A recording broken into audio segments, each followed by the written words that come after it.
하나님의 말씀 함께 보겠습니다. 오늘 우리에게 주신 하나님의 말씀은 로마서 2장 12절에서 27절까지의 말씀입니다. 로마서 2장 12절에서 27절까지의 말씀을 교독해서 한 절씩 읽고 마지막 절인 27절은 다 같이 읽겠습니다. 무릇 율법 없이 범죄한 자는 또한 율법 없이 망하고 무릇 율법이 있고 범죄한 자는 율법으로 말미암아 심판을 받으리라.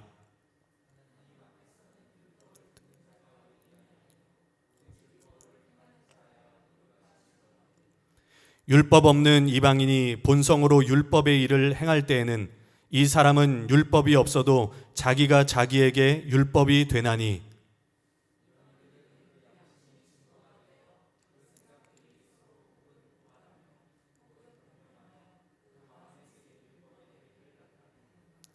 곧 나의 복음에 이른 바와 같이 하나님이 예수 그리스도로 말미암아 사람들의 은밀한 것을 심판하시는 그날이라.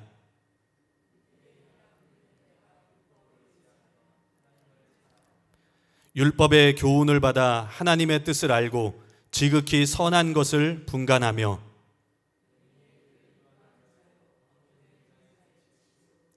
율법에 있는 지식과 진리의 모본을 가진 자로서 어리석은 자의 교사요 어린아이의 선생이라고 스스로 믿으니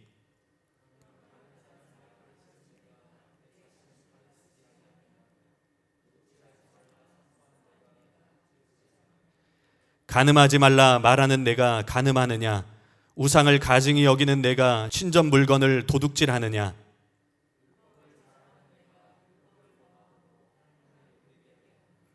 기록된 바와 같이 하나님의 이름이 너희 때문에 이방인 중에서 모독을 받는도다.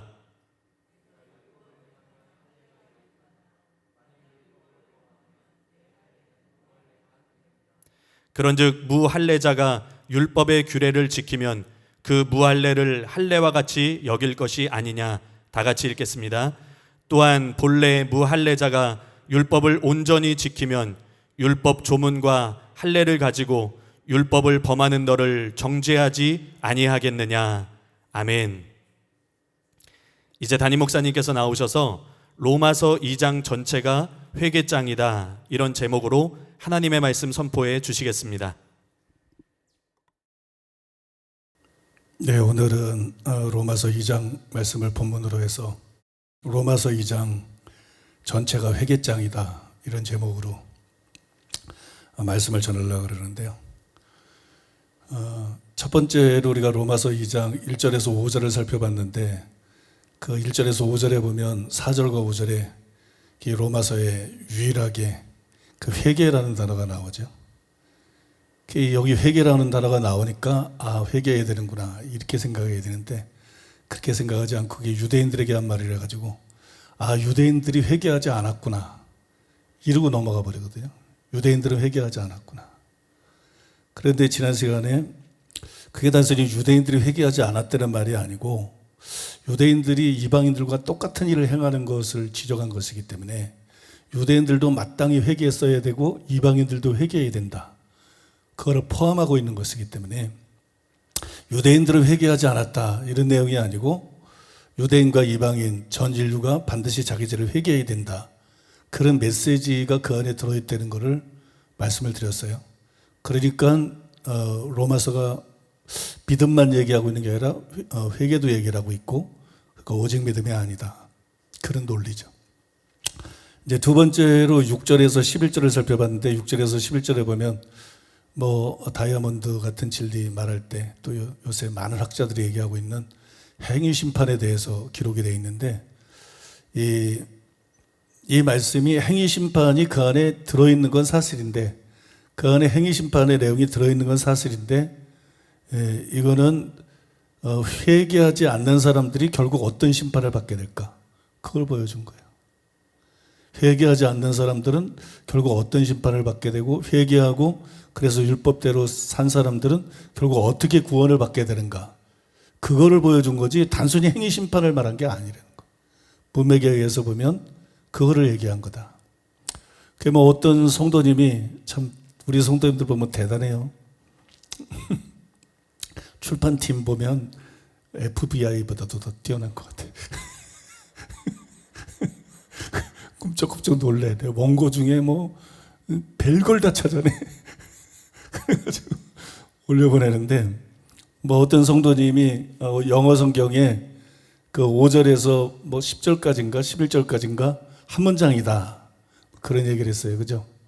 그러니까 5절로 끊을 수가 없다는 얘기죠. 그죠? 5절로 끊을 수가 없고 5절이 회개에 대해서 얘기한 거라면 당연히 그 뒤도 회개에 대해서 얘기한 거다, 그 얘기인데, 원어에 보면 5절과 6절이 한 문장입니다. 원래 원어에는 5절, 6절이 따로 되는 게 아니라 그게 한 문장이에요. 그러니까 이게 이제 영어 번역뿐만이 아니라 원어를 보더라도 5절까지만 회개 얘기를 하는 게 아니에요.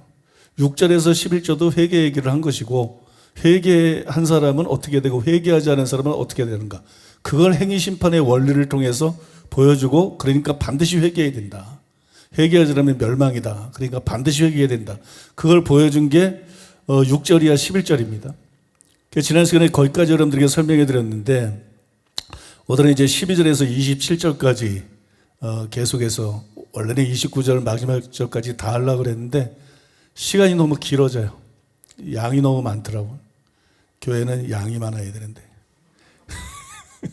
그래서 이제 양이 없는 목사들이 있어요. 양이 없는 목사들. 우리 목사들 중에. 누구냐면 너무 양이 적어. 음식을 조금밖에 못 먹어. 저는 그 사람을 소인배라고 불러요. 소인배. 많이 먹는 사람이 있어요. 대인배.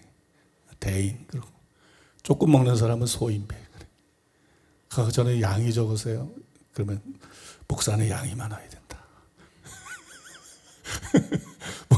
목사는 무조건 양이 많아야 된다. 뭐 그렇게 제가 자주 농담을 하는데, 전 농담이 생활에 돼야 되는 사람이기 때문에 그렇게 농담을 하는데, 이게 양이 너무 많아요. 설교가 양이 너무 많으면 탈이 나더라고. 설교하는 사람도 막 쫓겨. 이렇게 차근차근 설명을 안 하고 이걸 다 해야 되니까 시간이 길어지니까 쫓기고, 설교 듣는 사람도 힘들 수 있어요. 그래서 막 부득이할 때는 어쩔 수 없어요. 끊을 수 없는 때가 있어. 부득이할 때는 어쩔 수 없지만, 그렇지 않을 때에는 길게 하는 것보다는 조금 짧게 하는 게 낫다. 그래서 오늘 여러분들에게 좀 짧게, 비교적 짧게 길고 짧은 건 대봐야 알죠. 비교적 짧게 그렇게 오늘 여러분들에게 말씀을 전하려고 그러니까 잘 들으시길 바랍니다. 자, 놀랍게도 회개에 대한 강조는 5절에서 끝난 것도 아니고 11절에서 끝난 것도 아니고, 회개에 대한 강조는 여러분 그 뒤로도 계속되고 있어요. 바울이 그 뒤로도 계속해서 회개를 강조했습니다. 먼저 12절에서 16절까지를 보겠습니다. 무릇 율법 없이 범죄한 자는 또한 율법 없이 망하고, 무릇 율법이 있고 범죄한 자는 율법으로 말미암아 심판을 받으리라. 하나님 앞에서는 율법을 듣는 자가 의인이 아니요 오직 율법을 행하는 자라야 의롭다 하심을 얻으리니, 율법 없는 이방인이 본성으로 율법의 일을 행할 때에는 이 사람은 율법이 없어도 자기가 자기에게 율법이 되나니, 이런 이들은 그 양심이 증거가 되어 그 생각들이 서로 혹은 고발하며 혹은 변명하여 그 마음에 새긴 율법 행위를 나타내느니라.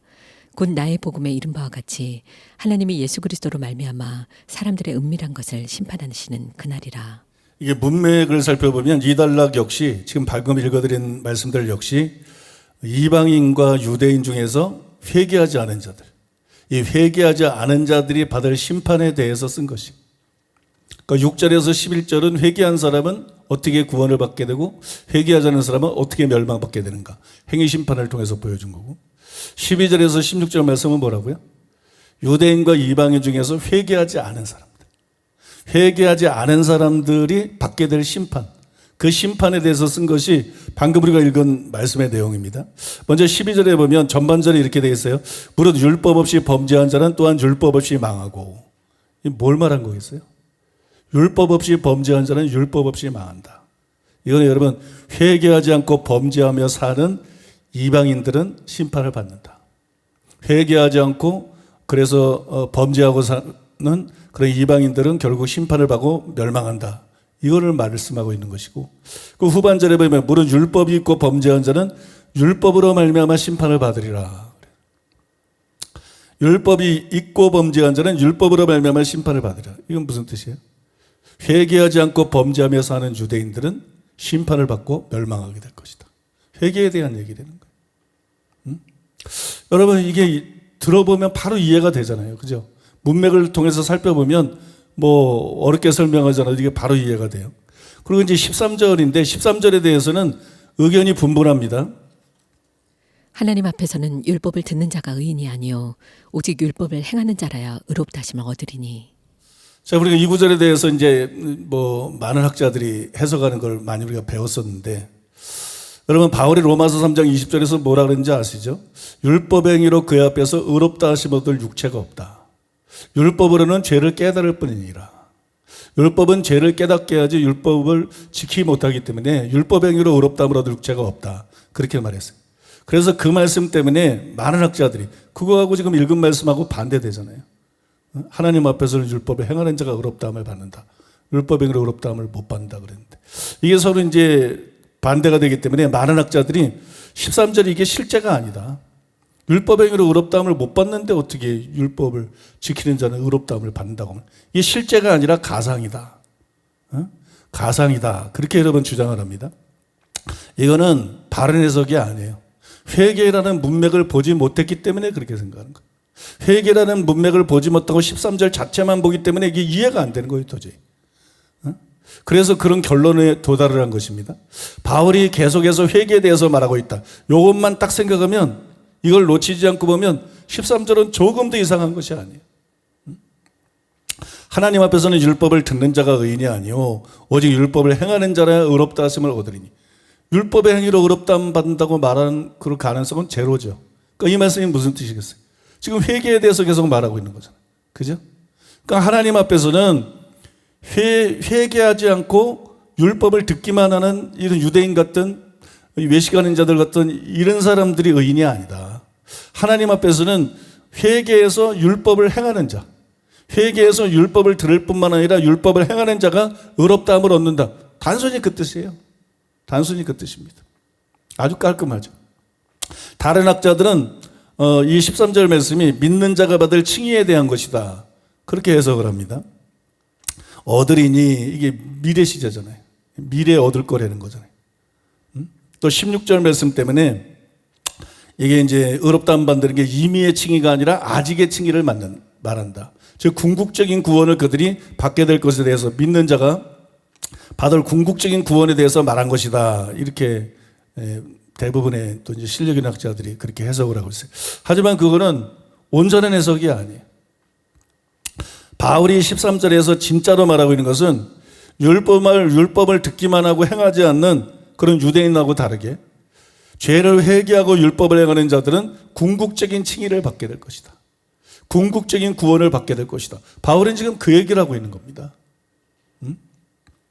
그것은 여러분 2장이 이제 회개라는 문맥을 통해서 2장의 회개라는 문맥을 통해서 우리가 그걸 확연하게 볼 수가 있고, 또 5절과 8절 말씀만 비교해 보아도 그걸 우리가 알 수가 있어요. 5절에 보면 이렇게 되어 있죠.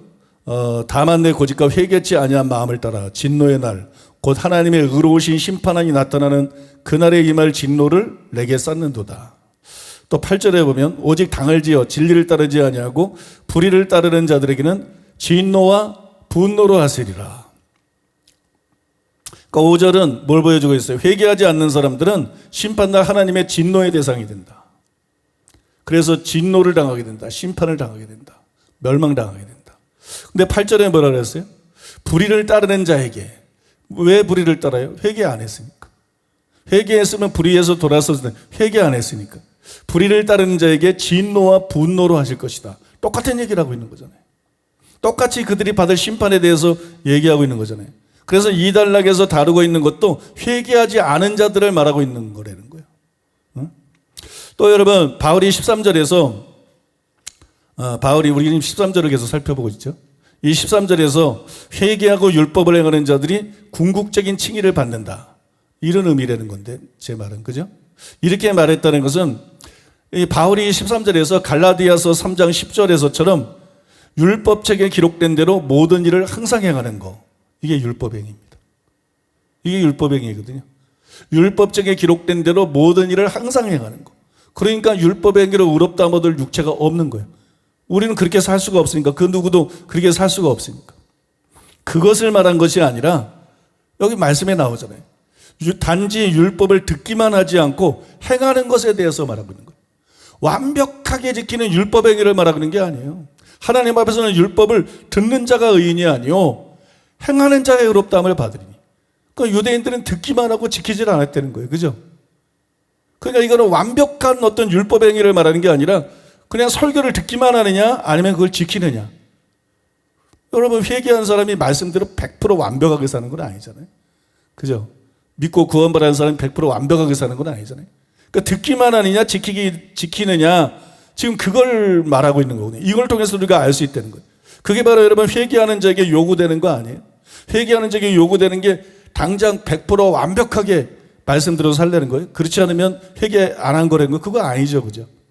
이제는 여러분 죄에서 돌아서서 하나님 말씀대로 순종하며 살려는 거잖아요. 그게 바로 여러분 회개한 자에게 요구되는 거거든요. 그러니까 13절은 가상이 아니라는 거예요. 불가능한 것이 아니기 때문에. 그 불가능하다고 보니까 율법의 행위를 상정하니까 그 탁월한 학자들이 그걸 가상이라고 생각하는 거예요. 무 같은 학자들이. 그러나 이거는 가상이 아니라, 이거는 가상이 아니다. 또 이 13절 말씀은 믿음으로 의롭다함 받은 사람.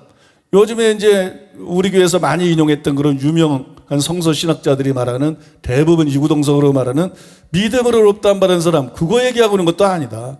이건 단순히 회개한 사람에 대해서 얘기하고 있는 것이다. 믿습니까? 회개했느냐 회개하지 않았냐, 그것에 대해서 얘기하고 있는 것이라는 거예요. 그런데 임의의 칭의를 받지 못한 자가 율법을 행한다 그래서 아직의 칭의를 받을 수 있나요? 그럴 수는 없죠.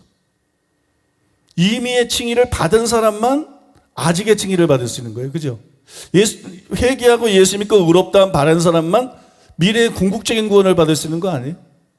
근데 여기 13절에 나온 것은 의롭다 하심을 얻으리니, 그 아직의 칭의거든요. 궁극적인 구원이거든요. 그러니까 이거는 뭘 말하는 거냐? 13절은 결국 회개하고 율법을 행하는 사람이 아직의 칭의는 물론이고 임의의 칭의도 받는다는 거예요. 누가 의롭다함을 받느냐? 회개하고 율법대로 사는 사람이다. 회개하고 하나님 말씀대로 사는 사람이다. 믿습니까? 그 사람이 의롭다함 받는다. 누가 궁극적인 구원을 받느냐? 회개하고 말씀대로 사는 사람이다. 믿습니까?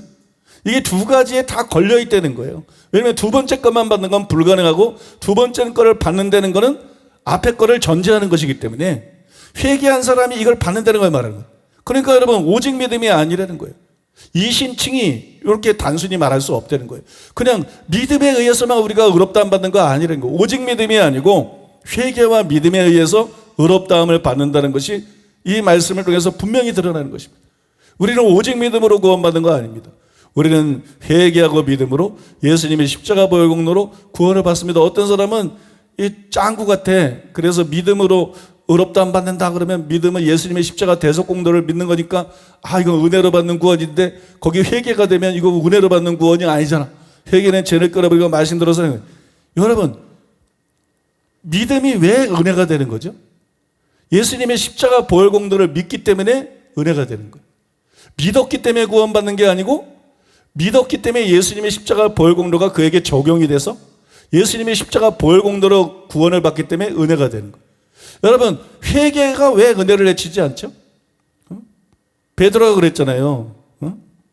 이스라엘로 회개케 하사 제사함을 얻게 하시려고 하나님께서 예수님을 다시 살리시고 임금과 구주로 삼으셨느니라. 예수님 십자가에 못 박신 예수님을 하나님이 다시 살려가지고 임금과 구주가 되게 하셨어요. 주님만 되게 한 게 아니라 구주가 되게 하셨어요. 주님만 되게 한 게 아니라 구주가 되게 하셨어요. 무슨 얘기입니까? 예수님이 십자가에서 우리 죄를 다 짊어지시고 부활하셨기 때문에 회개가 유효하게 된 것이에요. 회개로 천국 가는 게 아니에요. 회개로 구원받는 게 아니에요. 예수님이 십자가를 지셨으면 회개해도 아무 소용 없어요. 아무 효과가 없어요. 믿습니까? 회개해서 천국 가는 게 아니라 회개해서 예수님의 피가 나에게 적용이 되니까 죄사함을 받고 천국 가는 것입니다. 그래서 여러분, 믿음으로 구원받지만 이게 은혜로 훼손하지 않는 것처럼 여러분, 회개로 구원받아도 이게 은혜를 훼손하지 않는 거예요. 그리고 성경은 분명히 회개와 믿음으로 구원받는다는 것을 강조하고 있다는 것을 여러분들이 분명히 깨닫고 이해하게 되시기를 바랍니다.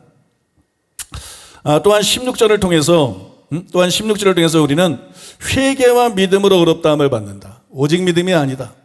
회개와 믿음으로 의롭다함을 받는 것이 참 복음의 일부라는 것을 알 수가 있어요. 그래서 복음을 전할 때는 믿어라, 오직 믿음만 얘기하면 안 된다는 거예요. 복음을 전할 때는 반드시 회개하고 믿어라, 이 얘기를 해야 된다는 거예요. 16절에 뭐라고 나와 있습니까?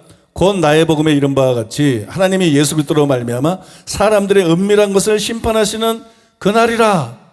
여기 곧 나의 복음에 이른 바와 같이 이 행위 심판, 이게 행위 심판, 바꿔 말해서 뭐죠? 회개한 자가 구원을 받고 회개하지 않은 자는 멸망받는다. 그거를 보여주는 행위 심판이잖아요. 그죠? 그거를 보여주는 행위 심판이 나의 복음이라는 거예요. 그게 나의 복음에 나타나 있다는 거예요. 바울이. 그게 바로 내가 전하는 복음이라는 거예요. 그게 바울 복음이라는 거예요. 여러분 이해가 되십니까?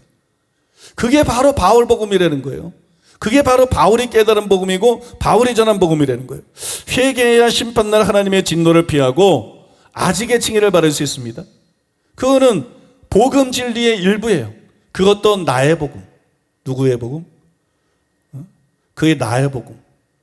바울의 복음. 거기서 나는 바울이잖아. 나의 복음을. 바울의 복음. 바울의 복음이 무슨 복음이죠? 은혜의 복음. 믿습니까? 그렇게 많은 사람들이 강조하는, 종교 개혁자도 강조하는 은혜의 복음. 바울의 복음은 은혜의 복음이에요. 근데 그 은혜의 복음이 우리에게 뭘 요구하느냐? 단순히 믿음만 요구하지 않는다는 거예요. 회개와 믿음을 요구한다는 거예요. 회개하지 않으면 멸망받는다고 말하고 있는 게 바로 바울의 복음이고 바로 여러분 그것이 은혜의 복음이에요. 이게 참 놀라운 것이에요, 여러분. 우리가 그것을 사도행전을 통해서 확인할 수가 있습니다. 사도행전 20장 17절에서 21절에 보면 이렇게 기록되어 있어요. 바울이 밀레도에서 사람을 에베소로 보내어 교회 장로들을 청하니 오매 그들에게 말하되 아시아에 들어온 첫날부터 지금까지 내가 항상 여러분 가운데서 어떻게 행하였는지를 여러분도 아는 바니 곧 모든 겸손과 눈물이며 유대인의 관계로 말미암아 당한 시험을 참고 주를 섬긴 것과 유익한 것은 무엇이든지 공중 앞에서나 각 집에서나 거리낌이 없이 여러분에게 전하여 가르치고 유대인과 헬라인들에게 하나님께 대한 회개와 우리 주 예수 그리스도께 대한 믿음을 증언한 것이라. 여기서 그러면 중요한 건 21절인데요. 21절에 보면 이렇게 기록되어 있어요. 유대인과 헬라인들에게 하나님께 대한 회개와 우리 주 예수 그리스도에 대한 믿음을 증언한 것이라. 바울이 한 말이죠. 자기는 회개와 믿음을 증언했다. 자기는 오직 믿음을 말한 게 아니다. 유대인과 헬라인들에게 회개와 믿음을 증언했다. 그런데 그 뒤 22절에 24절에 보면 또 이렇게 기록이 되어 있어요. 보라, 이제 나는 성령에 매어 예루살렘으로 가는데 거기서 무슨 일을 당할는지 알지 못하노라. 오직 성령이 각 성에서 내게 증언하여 결박과 환난이 나를 기다린다 하시나 내가 달려갈 길과 주 예수께 받은 사명 곧 하나님의 은혜의 복음을 증언하는 일을 마치려 하면은 나의 생명조차 조금도 귀한 것으로 여기지 아니하노라. 여기서 중요한 건 24절이죠. 24절에 보니까 내가 달려갈 길과 주 예수께 받은 사명 곧 하나님의 은혜의 복음을 증언하는 일을 마치려 하면은 나의 생명을 조금도 귀한 것으로 여기지 아니하노라. 바울이 전에 전한 복음하고, 그러니까 이제 에베소서 장로들하고 이제 작별을 하잖아요. 그러니까 에베소나 그 다른 지역에서 지금까지 전해온 복음하고, 이 바울이 이제 앞으로 예루살렘에도 올라가고, 또 로마에도 가서 복음을 미래에도 전할 거란 말이에요. 바울이 지금까지 전한 복음하고, 바울이 그 위에 전할 복음하고 다른 복음일까요? 만약에 다른 복음이라면 바울은 저주를 받습니다. 그 자신이 갈라디아서 1장 6절과 9절에서 자기가 복음 전한 후에 다른 복음을 전하면 저주를 받는다고 그랬는데 이때를 기점으로 해서 그 전에 복음 전한 거하고 그 이후에 복음 전한 거하고 다른 복음이라면 바울 자신이 저주를 받아서 지옥에 던져지겠지. 바울이 그 전에 전한 복음하고 바울이 그 이후에 전할 복음하고 즉 이 사도행전에 지금 나오는 복음하고 로마에 전할 복음하고 똑같은 복음이라는 거예요. 똑같은 복음. 여러분 그런데 21절에서 회개와 믿음을 증언했다 이렇게 말했어요. 그 다음에 24절에서는 은혜의 복음을 증언하는 일을 마치려 하면 자기는 은혜의 복음을 계속 증언할 것이다 이렇게 말했어요. 둘 다 증언이라는 말을 썼어요. 둘 다 복음에 대해서 말하고 있는 거예요. 그러니까 여러분, 은혜의 복음의 요구가 뭐예요? 바울의 복음. 그게 은혜의 복음인데, 은혜의 복음이 듣는 사람에게 요구하는 게 뭐예요? 바로 회개와 믿음이라는 거예요. 믿습니까? 바울 복음의 요구, 은혜의 복음의 요구는 단순히 오직 믿음이 아니다. 바울 복음의 요구, 은혜의 복음의 요구는 바로 회개와 믿음이라는 것이 여기에 분명히 드러나 있는 거예요. 또 여러분, 바울은 이때 예루살렘으로 올라가려고 했어요. 그죠? 예루살렘으로 올라가려고 해서 이제 작별을 한 거잖아요. 그런데 여러분, 그 전과 후에 보면 이렇게 기록이 되어 있어요. 사도행전 19장 21절에 보니까는 이 일이 있은 후에 바울이 마게도냐와 아가야를 거쳐 예루살렘에 가기로 작정하여 이르되 내가 거기 갔다가 후에 로마도 보아야 하리라. 그 다음에 사도행전 23장 11절에 보면 또 이렇게 기록돼요. 그날 밤에 주께서 바울 곁에 서서 이르시되 담대하라. 내가 예루살렘에서 나의 일을 증언한 것 같이 로마에서도 증언하여야 하리라. 또 여기 증언이라는 똑같은 단어가 나오고 있어요. 예루살렘에서 증언한 것처럼 로마에서도 증언하여라. 지금 예루살렘으로 올라가고 있죠. 근데 예루살렘이 최종 목적지가 아니에요. 로마에 갈 것이에요. 그죠? 바울은 벌써 이게 20장이나 그러면 19장에서 로마에 갈 거를 이미 생각하고 있어요. 그죠? 그러니까 바울이 전하겠던 은혜의 복음, 바울이 강조했던 회개와 믿음을 강조하는 요구하는 이 은혜의 복음, 이 복음이 어디서 전할 복음이에요? 당연히 여러분 로마에서 전할 복음이죠. 믿습니까? 그러니까 여러분, 그것을 또 글로 기록으로 남긴 것이 로마서잖아요. 그러면 로마서가 어떤 책이에요? 당연히 회개와 믿음을 강조하는 그 복음을 설명한 책이지. 그 복음을 설명한 책이고 그 은혜의 복음을 설명한 책이죠. 여러분 이해가 됐어요? 당연히 그런 것이죠. 그러니까 여러분, 바울이 로마에 전하고자 했던 복음은 은혜의 복음이고 회개와 믿음을 촉구하는 복음이었다는 거예요. 다른 복음을 생각한 일도 없고 다른 복음을 전하려고 그런 것도 없다는, 여기서 이미 끝난 거예요. 그러니까 뭐 로마서에 뭐라고 써있든 말든 이미 사도행전에서 끝난 거예요. 믿습니까? 그러므로 복음에 합당한 요구와 반응은 절대로 오직 믿음이 아니라는 거예요.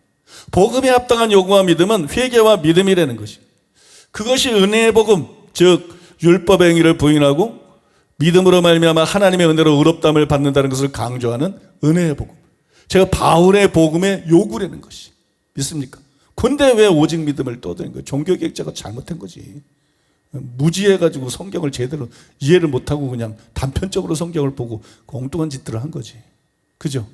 그러니까 여러분, 오직 믿음이 아니라는 거예요. 그래서 우리는 복음을 전할 때 오직 믿음을 외칠 것이 아니라 우리는 복음을 전할 때 회개하고 믿음하고 외쳐야 될 줄로 믿습니다. 예수님이 그랬던 것처럼, 바울이 그랬던 것처럼 회개하고 복음을 믿어라. 이것이 바울 복음이다. 이것이 은혜의 복음이다. 이것이 사도행전에서 전한 복음뿐만 아니라 이것이 로마에서도 전한 복음이고 이것이 로마서에서 바로 그 복음을 설명한 것이다. 믿습니까?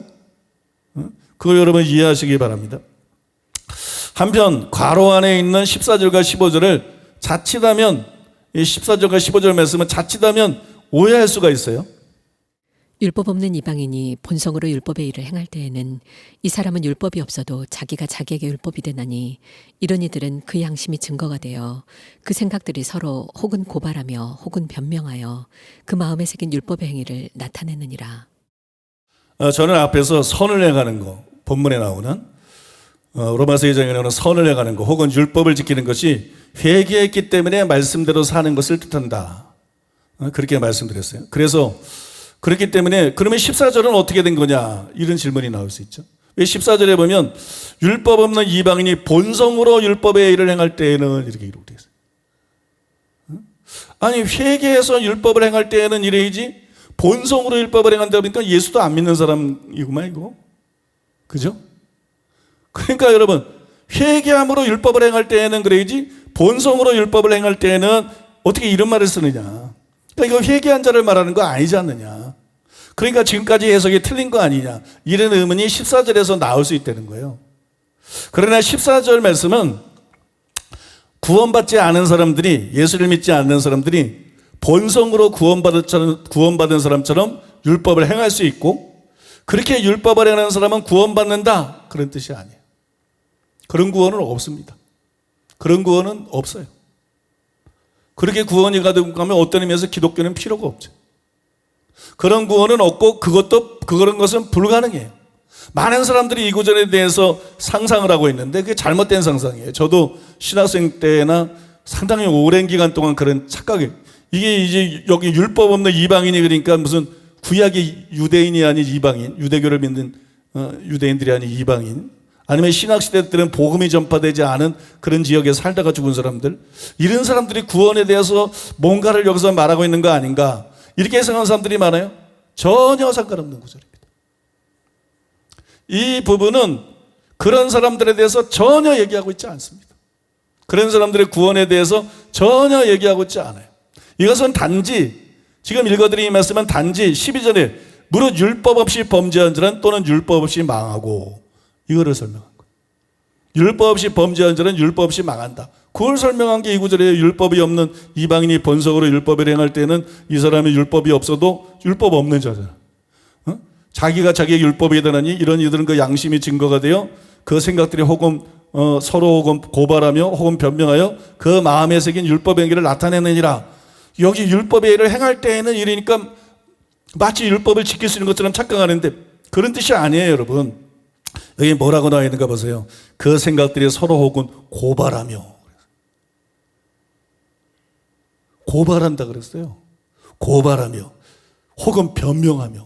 죄를 지었으니까 변명하며 그 마음에 새긴 율법 행위를 나타내느니라. 그러니까 율법 없이 범죄한 자는 율법 없이 망한다는 그걸 말한 것이. 이거는 불신자들이 율법을 지킬 수 있고 그러면 구원받을 수 있다, 그 얘기가 아닙니다, 여러분. 그런 얘기가 아니라 율법 없이 범죄한 자는 율법 없이 망한다, 그거를 여기서 다시 설명하고 있는 거예요. 자세하게 여기서 다시 그거를 보여주고 있는 것뿐이에요. 여기는 여러분 정죄의 방점이 찍혀 있다는 거예요. 방점이 뭔지 아세요? 아는 분들도 많죠? 나는 무식해서 방점이 뭔지를 몰라서. 점은 알지만 방점은 뭐야? 빵점도 알겠는데 방점은 뭐야? 학자들 책에 보면 방점, 내가 한번 찾아봤어. 방점이 뭔가. 그랬더니 이 글의 위에다가 점을 찍는 거더라고. 글의 위에나 옆에나 점을 찍는 거. 그거더라고요. 그냥 강조를 하는 거지, 강조. 아, 별것도 아니구나. 내가 이 방점 얘기를 지금 하는 이유는 나도 좀 이제 방점이라는 단어를 가끔 사용할 것이기 때문에. 근데 우리 성도님들 중에 나 같은 사람이 많지 않을까. 이게 사실 잘 안 쓰는 단어 아니에요. 일반 말할 때 누가 방점 그런 말 난 태어나서 들어보질 못했어. 근데 학자들의 책에 방점을 해. 이게 사실 이제 밑줄 쭉 끊는 거랑 똑같은 거지, 그죠? 강조한다는 거, 강조. 그러니까 이 15절, 14절, 15절의 강조점은 율법을 행할 수 있다는 데 있는 게 아니고 그들이 율법을 행할 수 없다는 데 방점이 찍혀 있는 거예요. 구원의 방점이 찍혀 있는 게 아니고 그들이 그날 심판을 받게 될 거라는 데 방점이 찍혀 있는 거예요. 믿습니까? 지금 여러분 갑자기 복음이 전해지지 않은 곳에 사람들을 다룰 이유가 전혀 없죠. 주제가 전혀 그게 아니죠. 회개해야 되냐, 회개했느냐, 회개하지 않았느냐, 회개해야 된다는 걸 지금 말하고 있는데 그 얘기를 못 때문에 하겠어요. 그죠? 그러니까 여러분 전혀 주제가 그것이 아니고 너무나 많은 사람들이 이걸 오해해 왔어요. 착각해 왔어요. 저도 오랫동안 착각해 왔고. 아마 1년쯤 됐나, 몰라. 6개월 됐나, 10개월 됐나. 예전에 제가 이 구절이 궁금해서 주석들을 전부 펼쳐놓고 연구를 하고 그 다음에 그걸 알게 됐어요. 아, 이게 그거하고는 전혀 상관없는 얘기구나. 그 다음에 구원 얘기가 아니라 심판에 대한 얘기구나. 멸망에 대한 얘기구나. 그러니까 무릇 율법 없이 범죄한 자는 또한 율법 없이 망하고, 그거를 여기서 지금 설명하고 있는 것이구나. 그거를 알게 됐어요. 그러니까 여러분, 이게 지금 제가 말하는 거하고는 전혀 무관한 구절이죠. 그죠? 그러니까 이 사람들이 본성으로 실제 율법을 행할 수 있다는 뜻이 아니기 때문에. 율법의 행위로 의롭다함을 얻을 육체가 없는데 본성으로 의롭다함을 얻을 육체가 어디 있겠어요? 율법을 줘도 율법의 행위로 의롭다함을 얻을 육체가 없는데 본성으로 율법을 다 지켜가지고 그죠? 의롭다함 받을 사람이 누가 있겠어요? 그러니까 이거는 지킬 수 있다는 걸 말하는 게 아니고 구원받아서 있다는 걸 말하는 게 아니고, 믿습니까? 그들이 멸망받고 심판받게 될 것이라는 것을 말하고 있는 것이기 때문에 문자만 잘못 읽으면, 이걸 제대로 이해 못하고 읽으면 제 해석하고 이게 반대가 된다고 생각할 수 있는데, 이거를 제대로 해석하고 이해하고 들으면 반대되는 게 전혀 없는 거죠. 여기서 뭐 충돌하는 게 전혀 없어요. 그래서 그 해석이 유효하고 전혀 문제가 없다는 것을 알 수가 있습니다. 이제 로마서 2장 17절에서 27절까지를 살펴보고자 하는데요. 이 놀랍게도 회개에 대한 강조는 우리가 16절까지 살펴봤습니다. 근데 16절에서 끝나지도 않아요. 회개에 대한 강조가 그 뒤로도 계속됩니다. 로마서 2장 17절에서 24절에 보면, 먼저 24절까지 보면 이렇게 기록되어 있어요. 유대인이라 불리는 내가 율법을 의지하며 하나님을 자랑하며 율법의 교훈을 받아 하나님의 뜻을 알고 지극히 선한 것을 분간하며 맹인의 길을 인도하는 자여 어둠에 있는 자의 빛이요 율법에 있는 지식과 진리의 모본을 가진 자로서 어리석은 자의 교사요 어린아이의 선생이라고 스스로 믿으니 그러면 다른 사람을 가르치는 내가 내 자신은 가르치지 아니하느냐. 도둑질하지 말라 선포하는 내가 도둑질하느냐. 간음하지 말라 말하는 내가 간음하느냐. 우상을 가증히 여기는 내가 신전 물건을 도둑질하느냐. 율법을 자랑하는 내가 율법을 범함으로 하나님을 욕되게 하느냐. 기록된 바와 같이 하나님의 이름이 너희 때문에 이방인 중에서 모독을 받는도다. 여러분, 이게 로마서 2장에 대한 메시지는 중요한 게 뭐냐면 여러분 눈을 열어주는 거예요. 어려운 얘기가 아니고 굉장히 쉬운 얘기인데 여러분 혼자 성경을 읽어서는 100번을 읽어도 볼 수 없는 거. 평생 성경을 읽어도 볼 수가 없는 거. 모든 주석책을 다 읽어도 깨달을 수 없는 거. 이거를 다룬 것이 없기 때문에. 근데 눈을 열어서서 진짜 로마서 2장에서 지금 바울이 하고 있는 얘기가 뭔가 그거를 단순하고 명확하게 보여주는 거예요. 그게 목적이에요. 다음 시간 29절까지 설명하는 게 계속 1절부터 그게 목적인데 지금 읽어진 말씀 17절 24절 말씀 기억하시나요?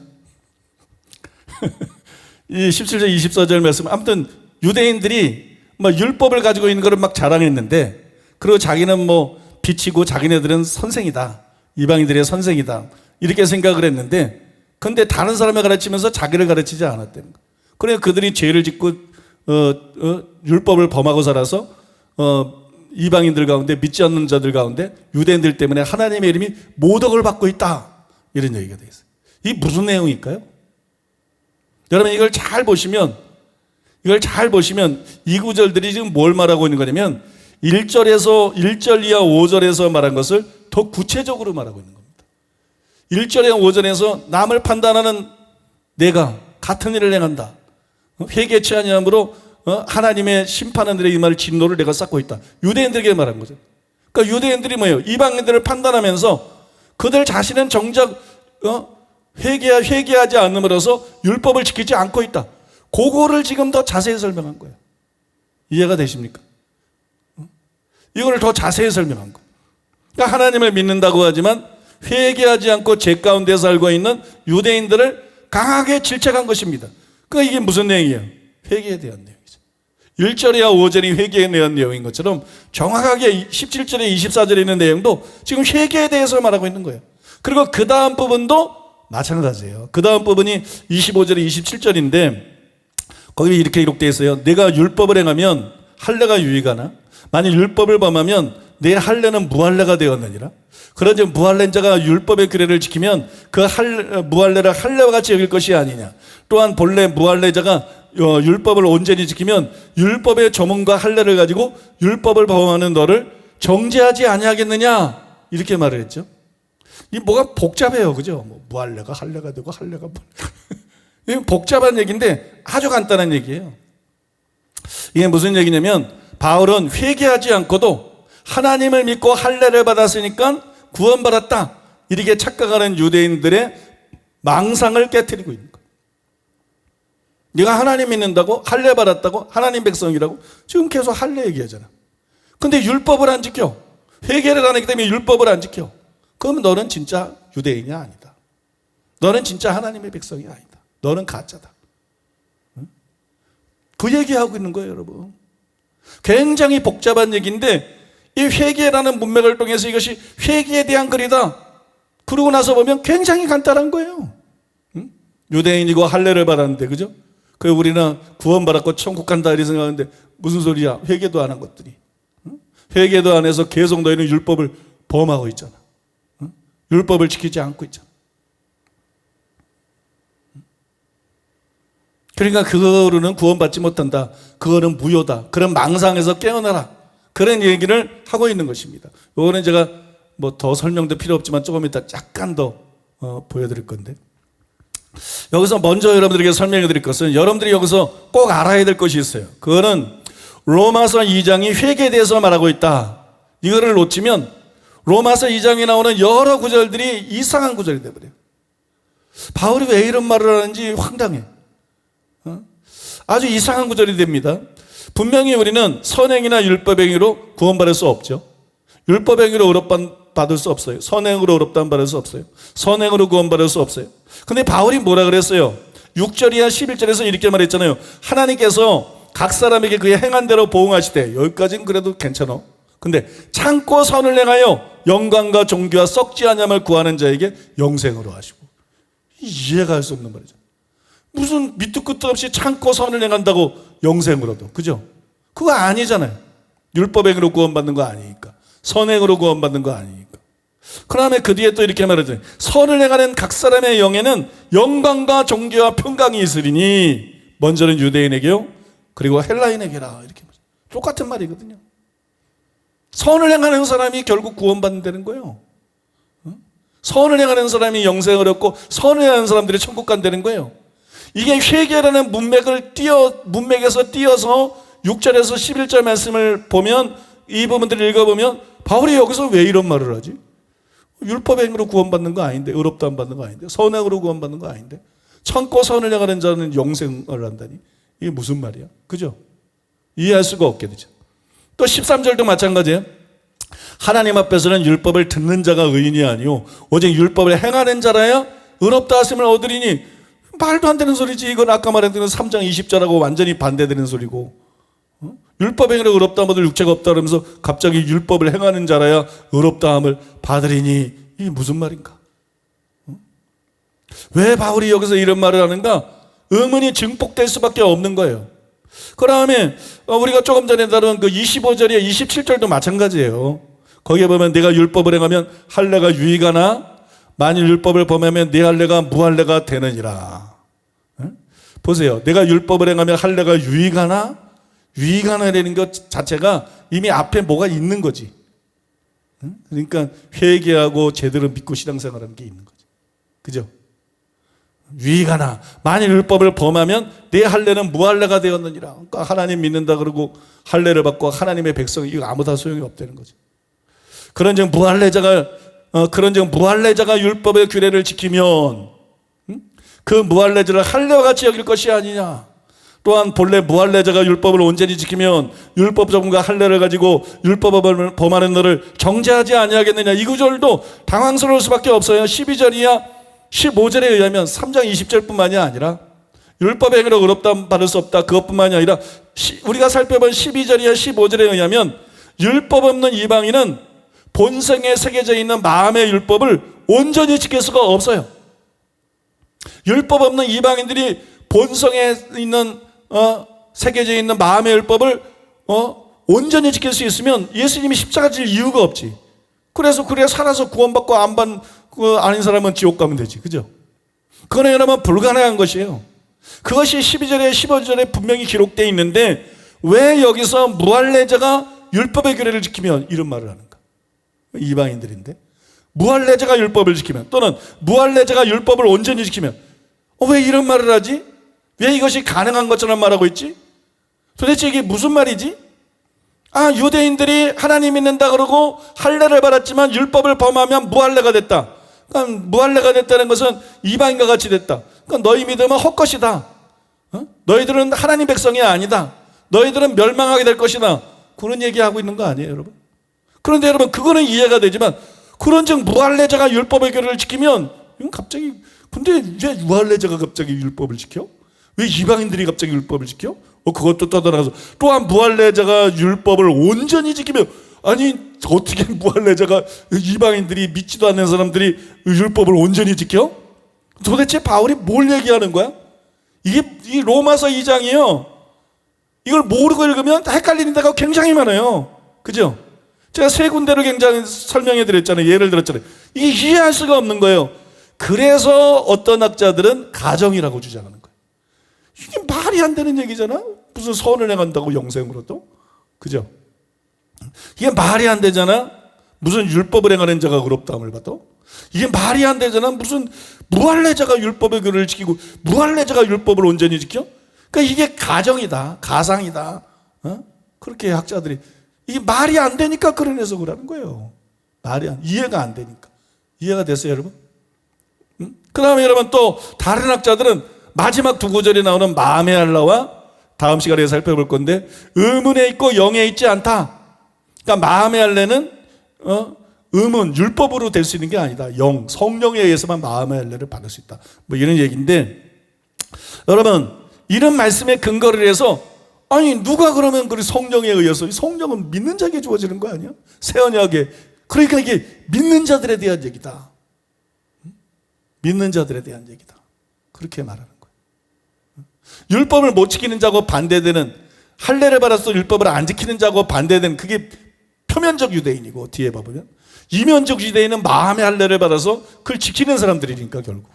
그래서 하나님이 인정하는 사람들이니까 그러니까 앞에 나오는 율법을 행한다는 거 율법으로 의롭다함 받는 거 이게 다 믿는 사람들이다. 신약의 그리스도인을 말하는 거다.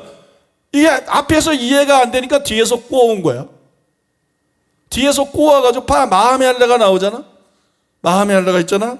여기 의문에 있지 않고 영에 이거 성령의 역사잖아. 근데 성령은 믿는 자들에게만 임하잖아.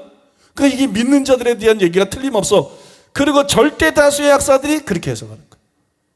우리가 자주 인용하는 그런 한국의 유명한 신학자들 또 외국의 유명한 다수가 거의 대부분이 거의 모든 주석이 거의 모든 주석이 아니라 모든 주석이 모든 학자들과 모든 주석들이 결국 그렇게 해석을 하는 것이에요. 근데 이 해석이 옳느냐? 저도 이 해석이 맞는 줄 알았어. 다이아 쓸 때만 해도 다이아도 참 이제 분별을 잘해야 돼. 근데 다이아 할 때만 해도 이게 맞는 줄 알았어요. 근데 로마서 2장에 대한 해석을 하나님께서 저에게 주시면서 이게 로마서 2장 해석이 완전히 뒤죽박죽이 됐구나. 여러분 이 해석들이 조금 소개해준 두 가지 해석의 최고의 단점이 뭔지 알아요? 부자연스럽다는 거예요. 거기 뭐 그런 말이 없는데 율법 그죠? 믿는 자라는 말이 없는데 그냥 선을 행하는 자 율법을 해. 근데 이 부자연스럽대. 자연스럽지가 않아요. 또 추론일 뿐이지 그렇게 기록이 안 돼 있다는 거지. 유거절들의 그런 단서가 없고 그렇게 기록이 안 돼 있다는 거예요. 반면에 문맥을 통해서 지금 회개에 대해서 계속 얘기를 하고 있으니까 또 6절도 문맥에 의해서 그 회개에 대한 것이 나오고 뒤에도 이제 회개에 대해서 얘기했더니 거기서 이제 해결이 됐으니까. 그죠? 이런 문맥을 놓치지 말고 이 문맥을 통해서 2장 전체가 회개에 대해서 말하고 있다. 이거를 깨달으면 그냥 게임 오버라는 거예요. 그냥 전부 이해가 되는 거야. 이게 무슨 뭐 얘기야. 너무 자연스러운 거야. 너무 쉬운 거야. 무슨 얘기하고 있는지. 이해가 되시죠? 그죠? 너무 자연스럽게 이해가 되는 거예요. 조금도 어색하거나 이상하지 않고 지극히 자연스럽게 각 구절의 의미가 이해가 되고 깨달아진 거예요. 선을 행하는 자, 회개하고 선을 행하는 자, 악을 행하는 자, 회개하지 않고 악을 행하는 자, 율법을 행하는 자가 의롭다. 회개해서 율법을 행하는 자가 결국 궁극적인 구원을 받는구나. 믿습니까? 그 다음에 지금 말씀드린 무할례자가 율법을 지키지만 이방인 중에 회개하고 하나님 말씀대로 사는 사람, 율법을 행하며 사는 사람. 본래 무할례자가 율법을 이방인 중에서 회개하고 하나님 말씀대로 온전히 사는 사람. 믿습니까? 이게 여러분 자연스럽게 이해가 되는 거예요. 그러니까 여러분 6절 이하 우리가 이제 많은 사람들이 학자들이 궁금하게 생각하고 이런 구절이 왜 있지? 바울이 왜 이런 얘기를 하지? 도대체 율법행위로 의롭다함 받는 거 아닌데? 그죠? 마음에 새긴 율법은 이방인들이 다 지킬 수가 없는데 왜 이런 얘기를 하지? 이런 궁금증을 불러일으키는 6절에서 11절, 13절, 25절에 27절이 전부 회개했기 때문에 율법을 지키는 사람들에 대한 얘기구나. 회개했기 때문에 그전에는 율법을 범하는 게 죄잖아요. 불법. 그 법은 율법. 그게 죄잖아요. 믿습니까? 죄는 그 불법이라. 회개는 뭐예요? 율법을 지키는 삶으로 바뀌는 거지.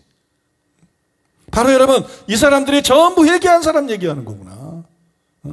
회개한 사람들에 대해서 계속 얘기하고 있는 거구나. 그러니까 유대인들의 이방인이든 회개하지 않은 자는 절대로 구원받을 수 없고 참 하나님의 백성일 수 없다는 것을 말하고 있으면서 회개의 절대적인 필요성, 회개의 절대적인 그 사활적인 중요성을 지금 사도 바울이 계속 얘기하고 있는 거구나. 이해가 되시죠, 여러분? 그러니까 여러분 25절이야 27절이 무슨 뜻이겠어요? 그거를 제가 가로 안에 이렇게 넣어서 한번 만들어 봤는데 이런 뜻이라는 거예요. 한번 띄워주세요.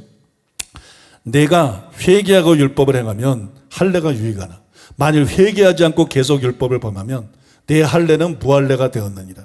그런즉 무할례자가 회개하고 율법의 규례를 지키면 그 무할례를 할례와 같이 여길 것이 아니냐?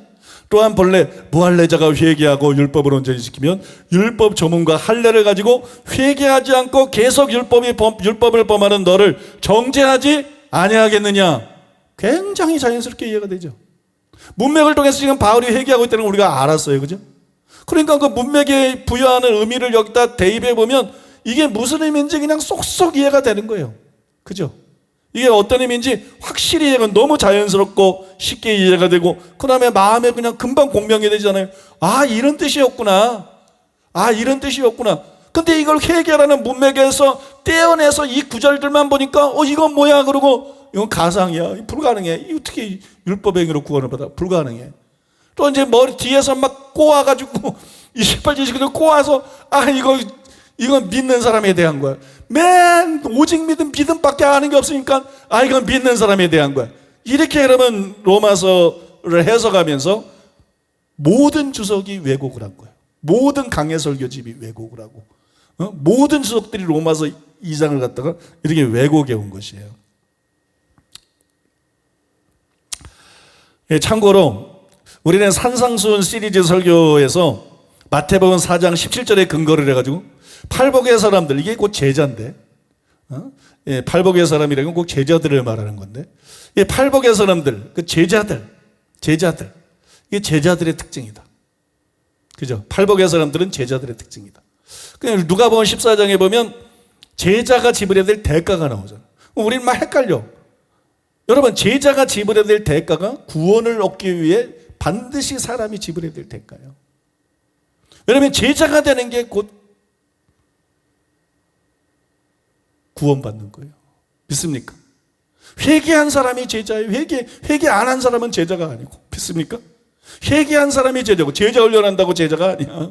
제자 훈련한 교회 가가지고 뭐 고급반 지도자반 그거 한다고 제자가 아니야. 믿습니까? 회개해야 제자가 되는 거야. 팔복의 사람이 돼야 제자가 되는 거야. 그게 곧 그리스도인이란 말이에요. 제자라는 말은 곧 그리스도인이라는 말이기 때문에 또 안디옥에서도 제자들이 그리스도인이라고 불리운 거예요. 제자가 꼭 그리스도인인 것이에요. 믿습니까? 그러니까 제자가 지불해야 될 조건이 뭐냐? 그게 무슨 훌륭한 사역자가 평신도 사역자가 되기 위한 게 아니고 제자가 지불해야 될 조건은 구원을 위해서 반드시 지불해야 될 조건이에요. 그러니까 자기 십자가 지고 날마다 자기를 부인하고 예수님 따르는 거, 자기 모든 소유를 버리는 거, 자기 목숨을 미워하는 거, 예수님을 절대로 배신하지 않는 거, 그죠? 또 그 외에 뭐 거기 나와 있죠, 쭉. 부모나 자식보다도 예수님을 더 사랑하는 거, 뭐 이런 거. 이게 여러분 구원을 위해서 반드시 요구되는 것이고 구원을 위해서 반드시 필요한 것이에요.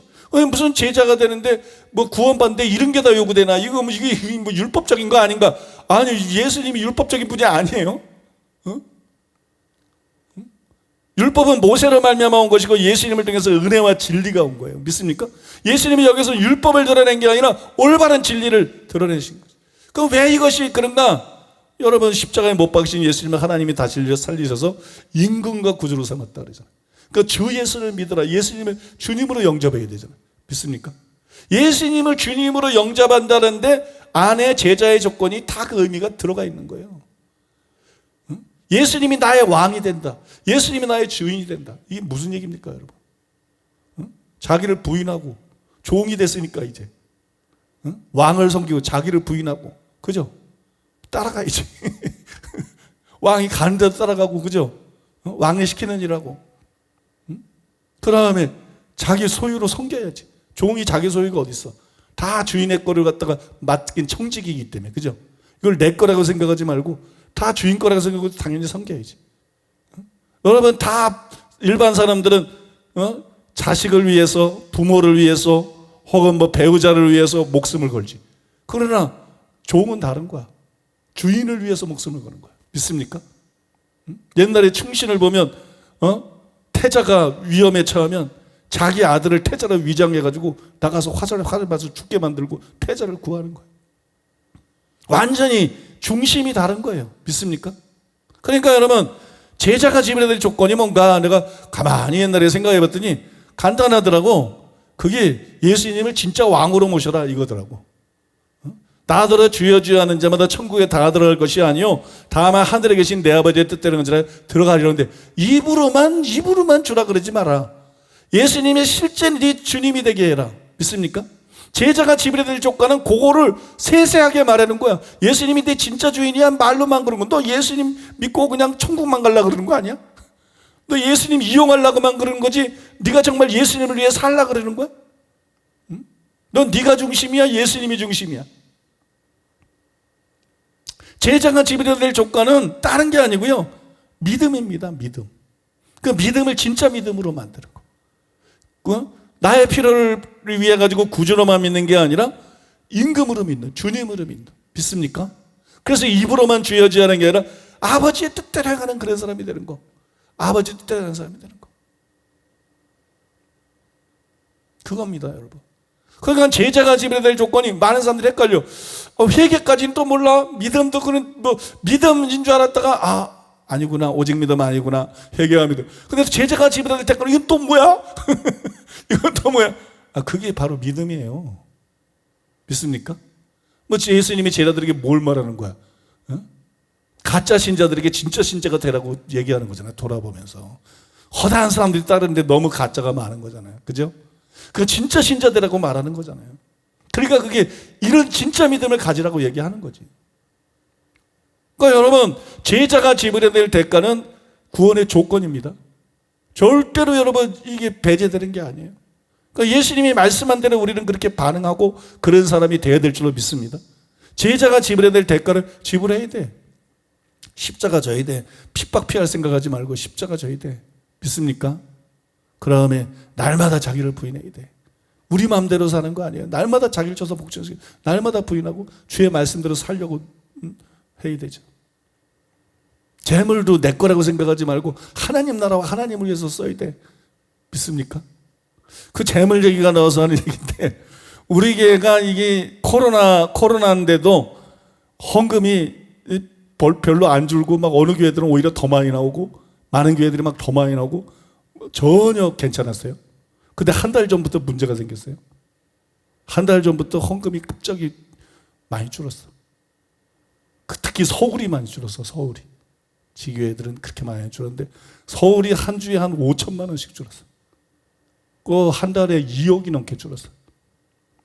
그 성도님들 많은 성도님들 다 이렇게 뭐 우리 500만 원씩 그 어려운 그 다음 주부터 줄었어.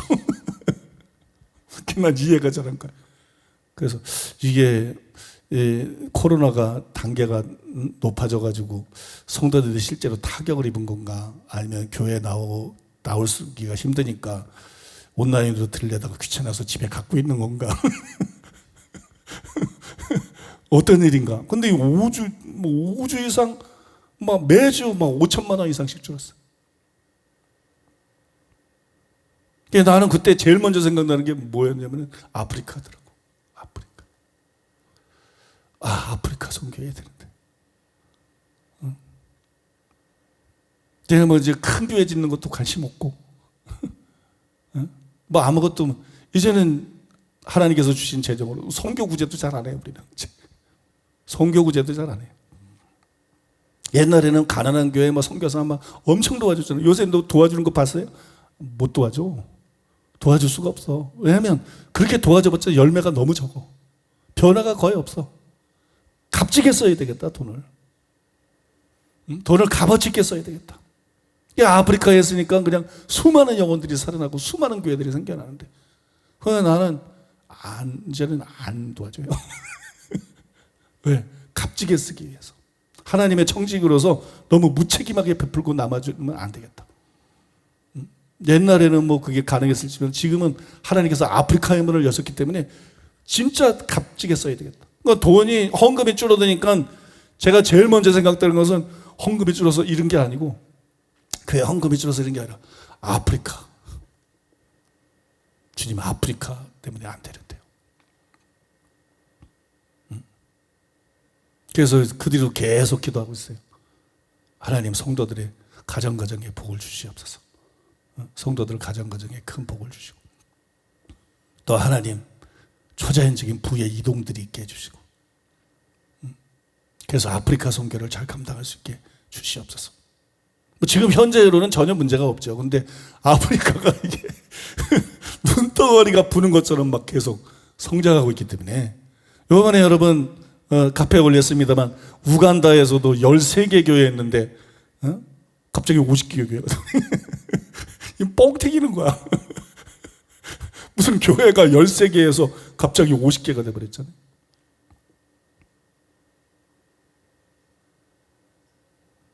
우리는 숫자 자체에 의미를 두는 게 아니거든요. 그러니까 뭐 사람들을 억지로 끌어오고 가해주고 이런 거 안 하거든. 철두철미하게 따지거든. 이용하려고 그러는 건지, 정말 진리로 하나가 되고 정말 영혼들을 사랑하고 정말 아프리카를 변화시키기 위해서 수많은 영혼들을 구원하기 위해서 하나가 되려고 그러는 거지. 그렇게 해서 우리는 하고, 그렇지 않은 사람은 다 보내거든. 근데 여러분 13개 교회에서 50개 교회가 됐어요. 그래서 여러분, 아무튼 저는 그렇게 기도하고 있는데 코로나 때문에 정말 타격을 받아서 그런 거면 더 성도님에서 기도해야 되고, 근데 만약에 게을러서 헌금을 안 하고 인색에서 헌금을 안 하고 있는 거라면 그거는 회개해야 돼요. 믿습니까? 그걸 하나님 앞에 철두철미 회개해야 되고, 우리는 청지기로 살아야 돼. 청지기로. 아무튼 여러분도 지금도 문제가 없고 앞으로도 상당 시간 문제가 없겠지만, 아프리카가 부흥하는 걸 볼 때, 아프리카가 부흥하는 걸 볼 때 저는 거기에 대한 부담감을 굉장히 강하게 갖고 있어요. 그리고 그걸 위해서 기도할 때마다 꼭 기도하고 있어요.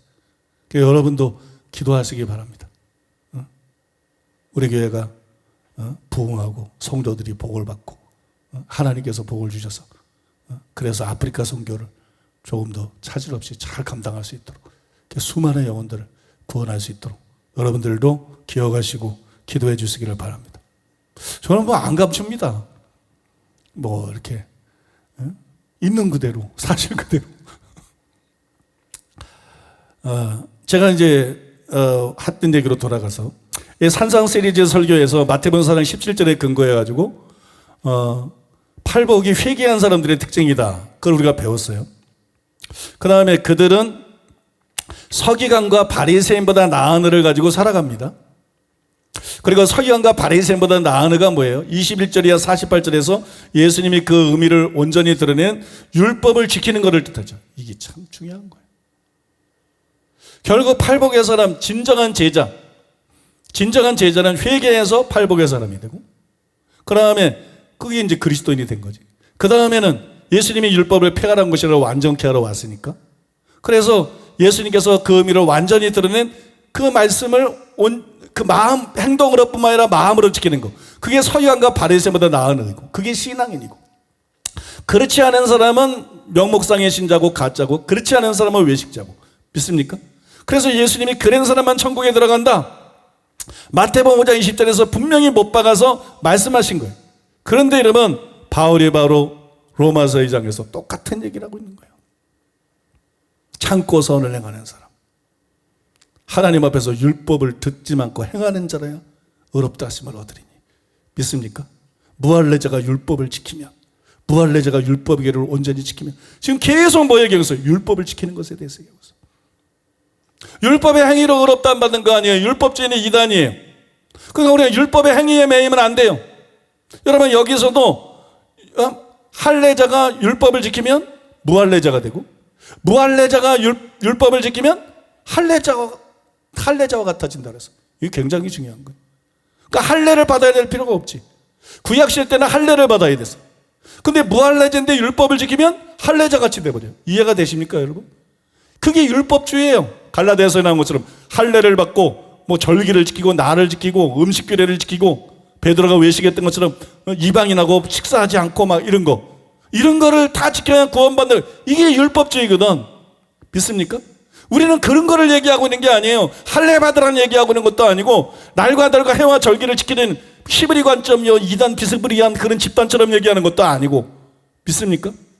우리는 예수님을 믿고 회개하고 예수님을 믿고 예수님이 우리의 주인이니까 그분 말씀대로 살아야 되는데, 그분이 율법을 폐하지 않고 완전케 하셔서 그 의미를 분명히 드러내셨으니까 그거를 지키며 살려는 거예요. 그거는 당연한 것이에요, 여러분. 너무 당연한 거. 믿습니까? 그거는 율법주의하고 전혀 상관없는 것이고, 그게 진짜 정통인 거예요. 장로교가 정통이 아니야. 칼빈이나 루터가 정통이 아니야. 이게 진짜 바울적인 거고, 이게 예수님에 따르는 것이고, 이게 진짜 정통인 것이에요. 이게 진짜 복음인 것이에요. 그러니까 예수님만 산상수훈에서 너희가 회개했으니까 됐어, 이게 아니고, 그 다음에 이제 율법, 이 온전한 의미를 드러낸 대로 서기관과 바리새인보다 나은 을을 가지고 이렇게 살아가라, 그랬 뿐만이 아니라 사도 바울도 바로 로마서 1장 5절에서 믿어 순종케 하나니, 뭐에 순종하려는 거야? 율법 말씀대로 살려는 거지. 믿습니까? 그 다음에 2장에서 계속 사도 바울이 말하는 게 뭐예요? 율법을 지켜야 된다는 거예요. 회개하고. 여지가 율법을 범하는 삶을 살아왔는데, 그래서 다 죄인이라는 거예요, 인류는. 근데 이제 바뀌어야 된다는 거예요. 예수님이 너를 위해 십자가에서 모든 죄값을 지불하셨으므로 이제 너희가 회개하면 예수님의 피로 다 사함받을 수 있다. 죄사함 받을 수 있다. 믿습니까? 죄사함 받을 수 있다. 그러니까 회개하고 율법을 지켜라.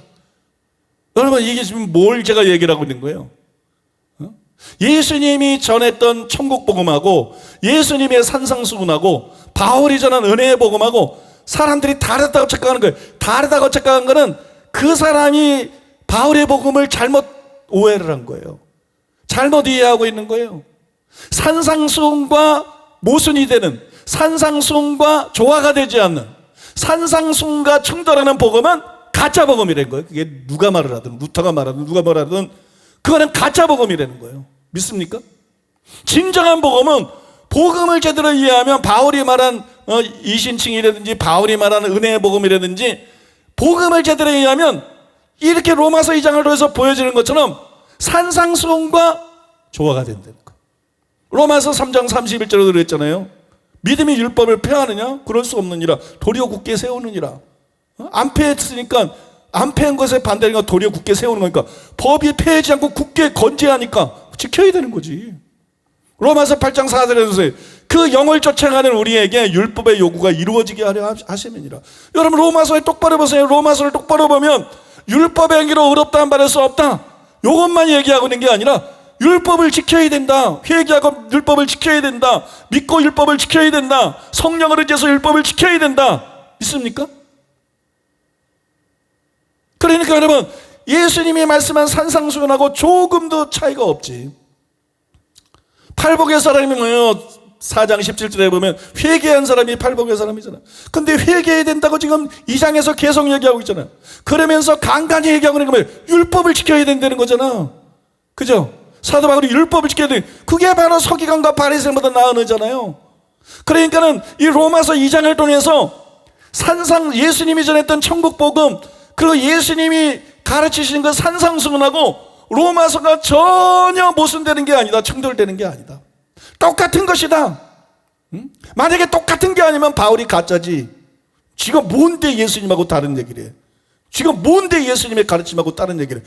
바울이 예수님의 종인데 그럴 자격도 없고 그럴 리가 없는 것이지.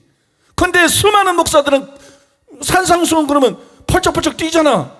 내가 서기관과 바리새인보다 나은 은혜를 갖지 않으면 천국 못 간다 그러니까 이단이라고 그러잖아. 신율법주의래잖아. 합동교단이. 정신 나간 것들이지. 신학대학 교수라는 것 참 어이가 없는 거 아니에요, 여러분? 왜요? 바울이 전하는 복음을 제대로 이해하지 못했다는 거예요. 로마서를 제대로 이해하지 못했다는 거예요. 특히 로마서 2장을 제대로 이해하지 못했다는 거예요. 제가 왜 굉장히 단순한 것 같은데 로마서에서 2장이 자꾸 중요하다 그런지 여러분들이 아셔야 돼요. 로마서 2장에 대한 이런 주님께서 제게 보여주신 이 로마서 2장에 대한 이런 이해와 깨달음이 왜 자꾸 결정적으로 중요하고 개신교를 종교 개혁할 수 있는 키가 되는 말씀이라고 말하는지 이해하셔야 돼요. 복음은 산상수훈하고 일치합니다. 복음은 산상수훈하고 조화됩니다. 복음은 산상수훈하고 전혀 다르지 않습니다. 여러분 기억하시잖아요. 마태복음 5장 17절에서 20절 해석하면서 예수님께서 율법에 대해서 말한 건데, 그때 여러분 세계적인 많은 학자와 또 여러분 그 문맥과 원어와 문법과 모든 걸 통해서 완벽하게 증명해 드렸잖아요. 그게 단순히 율법을 설명한 게 아니라 복음을 설명하고 있는 거라고. 그렇죠? 그러니까 복음의 요구가 바로 예수님이 온전 계신 율법을 지키려는 거고, 복음의 요구가 바로 서기관과 바리새인보다 나은 을을 가지고 살아가야 된다고 말하는 거고, 그렇지 않으면 다 지옥에 간다고 말하고 있는 거라는 거 믿습니까? 이게 여러분 로마서하고 완전히 일치되는 것입니다. 그러니까 산상수훈이 이상하게 여겨지는 그런 복음들, 그거 가짜라는 거예요. 제자가 지불해야 될 대가가 이상하게 느껴지는 복음들, 그 예수님이 진짜지, 그러니까 가짜지. 예수님이 말씀한 게 왜 이상하게 느껴지냐고. 예수님이 말씀한 산상수훈이 왜 이상하게 느껴지고, 예수님이 말씀한 제자가 지불해야 될 대가가 왜 이상하게 느껴지고, 예수님이 말씀하신 아버지의 뜻 따라간 자라 천국 들어가려는 게 왜 이상하게 느껴지고, 그분이 하나님이시고 그분이 구원자이시고 그분이 온 인류를 심판할 심판자이신데 믿습니까? 그러니까 산상수훈하고 맞지 않는 복음은 다 가짜다. 예수님의 가르침하고 맞지 않는 복음은 다 가짜다. 그러니 교회를 얼마나 가짜 복음이 오랫동안 속여왔는가. 얼마나 많은 목사들과 얼마나 많은 신학자들과 얼마나 많은 신자들과 교회들과 교단들을 가짜 복음이 속여왔는가. 또는 희석된 복음이, 그죠? 타협된 복음이 속여왔는가. 우리가 알 수가 있는 거죠.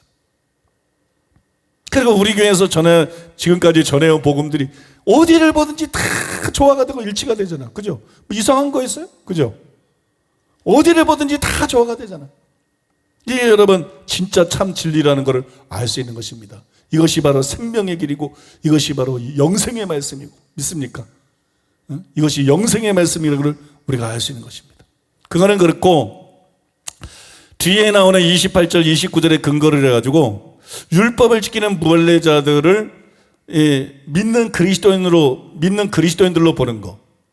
그러니까 하나는 이게 가상이다. 무슨 무할례자가 율법을 지키나? 이래서 가상이다. 학자들이 회개라는 맥락을 놓쳐가지고 당황하겠다가 그렇게 이제 결론을 내리고, 또 하나는 이제 우리 교회에서 많이 인용했던 그런 실력 있는 학자들이 이게 이제 믿는 그리스도인들이다. 율법을 지키는 무할례자들이 믿는 그리스도인들이다. 이렇게 해석을 하는데, 이게 아주 틀린 해석은 아니에요. 아주 틀린 해석은 아닌데, 회개와 믿음이라는 게 동시에 발생하잖아요. 회개했는데 믿지는 않고 믿는데 회개하지 않고, 이건 뭐 반쪽만 조국보래 어떻게, 그런 거 있을 수가 없어. 회개와 믿음은 동시적으로 일어나는 거예요. 믿습니까? 회개와 믿음은 동시적으로 일어나는 거예요. 그런데 이 회개와 믿음이 동시에 발생하는 것이기 때문에 더 그렇죠. 그러니까 이게 회개에 대한 말씀이라면 이게 믿음에 대한 말씀이기도 한 것이지. 이해가 되시죠? 이게 회개에 대한 말씀이면 이게 믿음에 대한 말씀이기도 하니까 그린 해석이 완전히 틀렸다고 말할 수는 없어요. 그러나 그것은 결과적으로만 맞는 해석이에요. 무슨 말이냐면은 처음부터 문맥을 정확히 따라간 정확한 해석이 아니라는 거예요. 결과적으로는 맞는 해석이지만 문맥을 처음부터 놓쳤다. 그 문맥을 정확히 따라간 정확한 해석이 아니다. 왜냐하면 2장의 믿음이 암시되어 있을 수도 있어요. 또 2장의 믿음이 전제되어 있을 수도 있어요. 그러나 2장은 믿음에 대해서 말하고 있는 장이 아니에요. 2장은 명백히 회개에 대해서 말하고 있는 장이에요. 믿습니까? 회개의 필요성에 대해서, 회개의 중요성에 대해서, 회개한 자의 결말에 대해서, 회개하지 않은 자의 종말에 대해서, 이 회개에 대해서 하는 말이에요. 그러니까 여기 나오는 말씀대로 행한 사람들은 바로 회개한 사람들로 보아야 맞다는 것이에요. 그래야 여러분 그것이 정확한 해석이라는 것이에요. 더구나 여러분 로마서의 주제를 암시하고 있는 1장의 서론을 제외하고, 그 1장의 서론을 제외하고 2장은 아직 믿음을 다룰 때가 아닙니다. 2장은 죄를 지적하고 회개를 얘기하고 있는 때지 아직 믿음을 다룰 때가 아니에요. 믿음은 3장 19절 이후에 비로소 구체적으로 사도 바울이 거기에 가서 다루기 시작합니다. 그러므로 분명하게 말하지만 두루뭉실하게 믿는 이방인으로 해석하는 것은 2장이 회개에 대해서 말한 것이라는 바울의 논증의 흐름을 놓친 것이고 정확한 해석이 아니다. 그렇게 우리가 정립을 할 수가 있습니다. 한편 저는 이 13절을 해석하면서 13절을 설명하면서 바울의 그 구절에서 갈라디아서 3장 10절처럼 율법책에 기록된 대로 모든 일을 항상 행하는 것에 대해서 말하지 않고 율법을 듣기만 하는 게 아니라 율법을 행하는 것, 그것에 대해서 말했다. 그걸 지적을 했어요. 이게 단순하지만 참 중요한 지적입니다. 그러므로 율법을 온전히 지켜서 의롭다함을 받는 가상적인 사람에 대한 것이 아니다. 이것은 실제적인 것이고 이거는 회개한 사람에 대해서 말하고 있는 것이다. 그거 여러분들에게 이미 설명해 드렸죠. 근데 26절에 이런 말씀이 나와요. 그런즉 무할례자가 율법의 규례를 지키면, 이건 문제가 없어요. 이 해석하고 충돌이 안 일어난다는 거죠. 그런데 그 다음 27절에 보면 또 이런 말씀이 나와요. 또한 본래 무할례자가 율법을 온전히 지키면, 여기서 문제가 생겨요.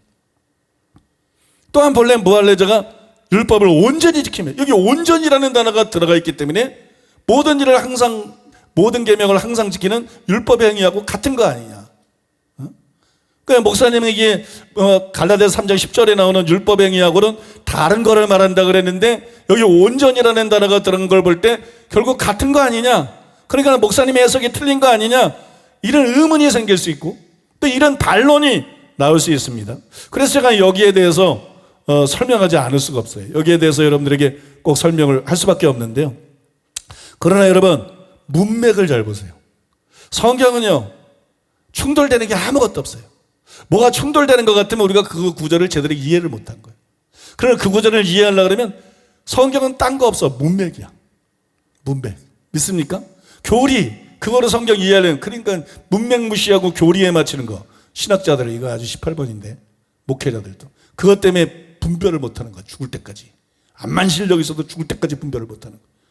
그러니까 성경은 절대적으로 문맥을 봐야 돼요. 문맥을 자세히 보세요. 25절에서 바울은 내가 율법을 행하면 할례가 유익하나, 이렇게 말했어요.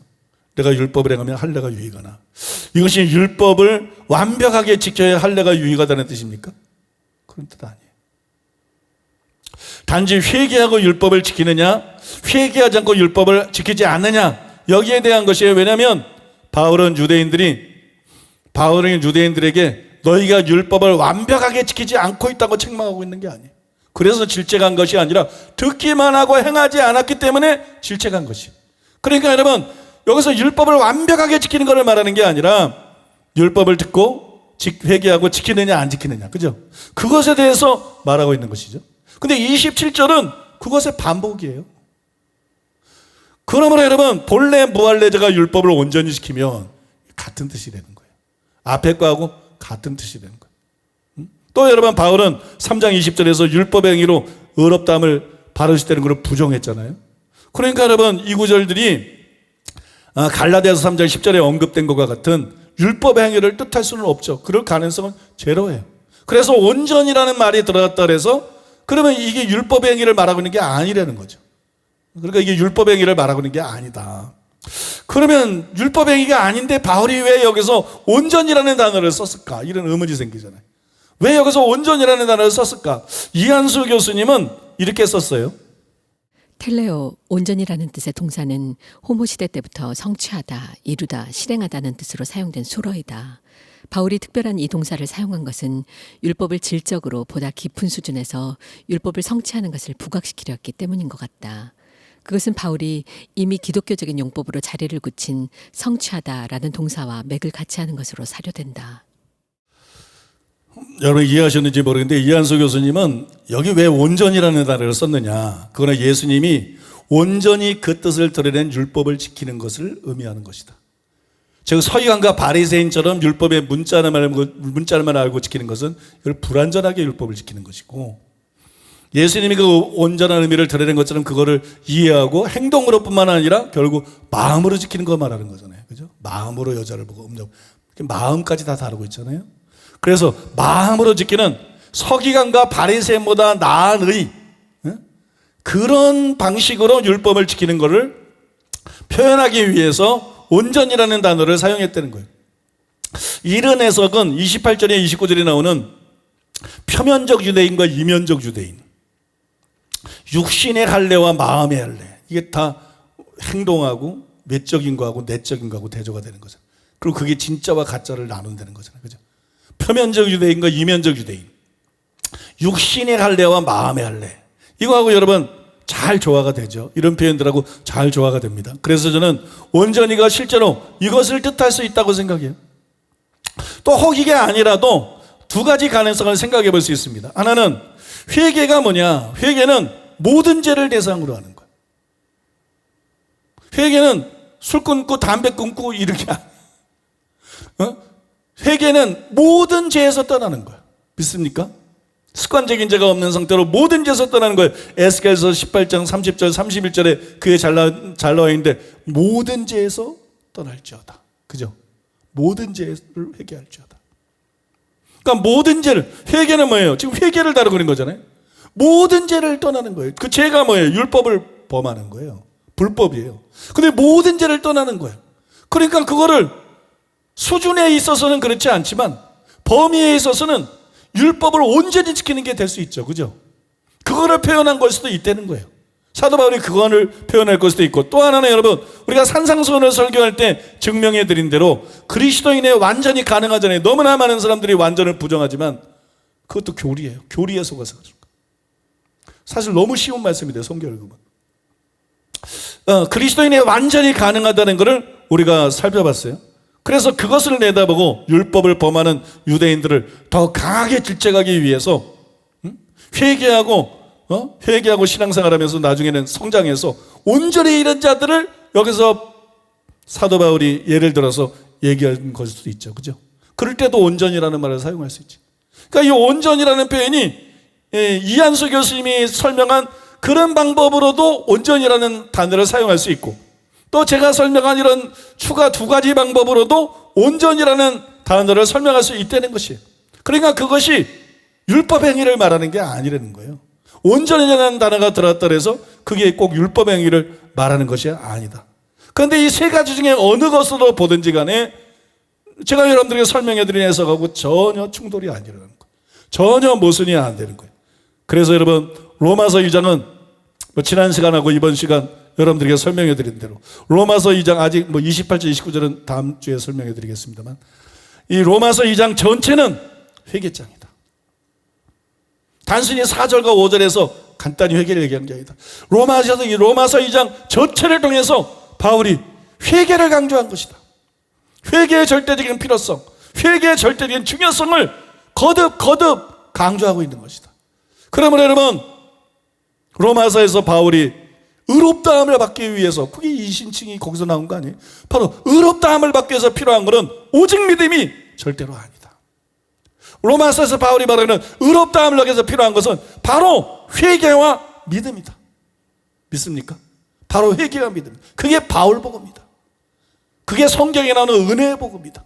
그게 바로 참 복음이고 진정한 복음이고 또한 완전한 복음이다. 믿습니까? 그것이 완전한 복음이다. 그걸 여러분들이 믿으시기 바랍니다. 그것을 여러분들이 믿고, 그래서 여러분 믿기만 하지 말고 회개하시기 바랍니다.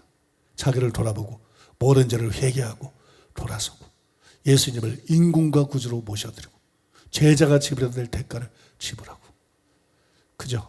제자가 지불해야 될 대가를 지불하고 그렇게 살아가는 저와 여러분 되기를 바랍니다. 이번에 아프리카에서 온 소식도 보니까 산상수훈을 이제 설교할 때 그렇게 아프리카 목회자들이 은혜 받았다 그러는데, 예, 이제 산상수훈 다음 해가 이거예요. 아프리카에서 산상수훈 다음 해가 바로 이 로마서에 대한 기본적인. 그래서 산상수훈의 말씀과 로마서의 말씀이 완벽한 조화를 이루고 있는 걸 볼 때 얼마나 진리가 확증이 되고, 그죠? 얼마나 진리가 더 확증이 되고 이것이 참지고 온전한 진리인 게 확증이 되고, 또 많은 목회자들이 더 견고해지고, 수많은 사람들이 진리의 터 위에 서서 신앙생활하고, 그 다음에 그 진리를 다른 목회자들에게, 타교의 성도들에게 전함으로써 얼마나 많은 사람들이 구원을 받겠습니까? 얼마나 많은 사람들이 진짜 성도가 되고 여러분 천국에 가겠습니까? 얼마나 감사한지 몰라요. 그래서 저는 이 말씀에 대해서 굉장히 사명감을 느끼고 있어요.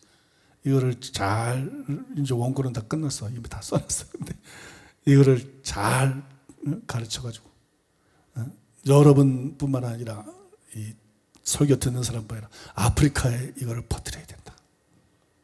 그 지난주부터는 벌써 1년도 훨씬 넘었어요. 설교해야 될 중요할 게 너무 많아서 못했어요. 그런데 수많은 설교가 밀려있지만 암만 해도 은퇴하더라도 이 설교는 반드시 해야 된다. 그런 설교가 있어요. 그게 이제 그냥 내가 표현할 때는 그냥 가제로 꼼짝마 전도 설교라고 그렇게 써놨던데 꼼짝마 설교. 왜냐하면 저도 이제 불의한 한국 교회나 세계 교회의 상태를 보고 종교적인 그래서 힘을 잃어버린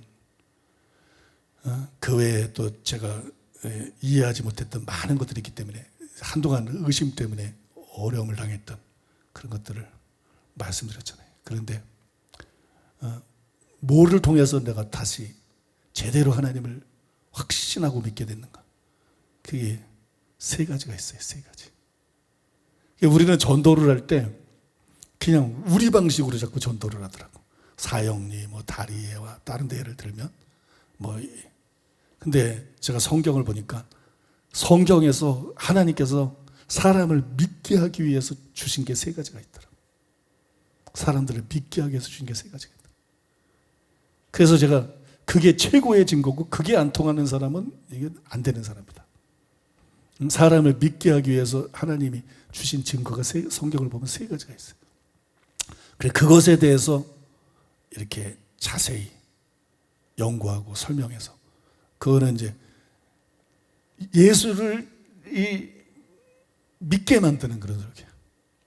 그거를 읽거나 들으면 예수를 믿을 가능성이 최고로 높은 사람들을 예수 믿고 결신시키기 가족이든지 친척이든지 구원하기 최고 거기에 유용한 제가 뭐 좋은 시 맑음을 쓰고 해 아래에서 명백한 진리 오직 기독교만이 길이요 진리요 생명이다 몇 가지 했잖아요. 근데 그런 걸 훨씬 능가하는 이 사람들을 믿게 하는 그런 설교. 여기에 대한 부담감이 막 1년도 훨씬 넘었죠. 그런데 요새 좀 이제 틈이 나가지고 일단 그 원고는 제가 썼어요. 원고는 다 썼는데 되게 긴 설교는 아니지만 한 2번이나 이렇게 나눠서 하면 될 만한 분량이지만 길어도 누가 그거 다 들어요. 그죠? 이건 전도하기 위한 거거든. 거기에 대해서 또 저는 굉장히 중요하게 생각하고 있어요. 사람의 영혼보다 중요한 게 없고 한 영혼 구원하는 것보다 중요한 것이 없는데 이거를 통해서 이제 설교를 하면 그 영상을 통해서 가족들이랑 믿지 않는 사람들을 막 초청해가지고 듣게 만들고 돈 줘서 듣게 만들고 용돈 줘서 듣게 만들고 그래서 수많은 사람 구원하고 그게 또 책으로 나오면 책 선물해서 읽게 만들어서 구원하고 또 그거로 여러분들이 전도해서 사람들을 믿게 만들고 또 그걸 가지고 아프리카에 가서 이제 대중전도 집회할 때 그 메시지를 하면 그냥 결신자가 막 그냥 떼거리로 나올 것 같아요.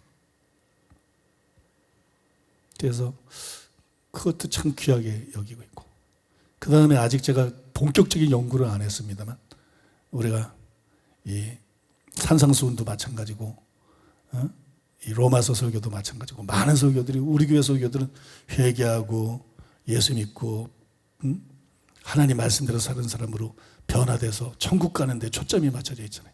그게 우리 교회 좋은 교회예요. 내가 오늘 아침에도 어떤 목사님 설교를 들어봤더니 설교 잘하시더라고. 설교 참 잘해. 깜짝 놀랐어. 어떤 목사님 설교 들어봤는데 설교를 참 잘해. 참 설교 잘하더라. 근데 이 아쉬운 게 이 교리적인 거, 그걸 못 벗어난 거. 그 설교를 그렇게 잘하는데 어떤 분은 또 들어보면 인격이 너무 훌륭하더라고.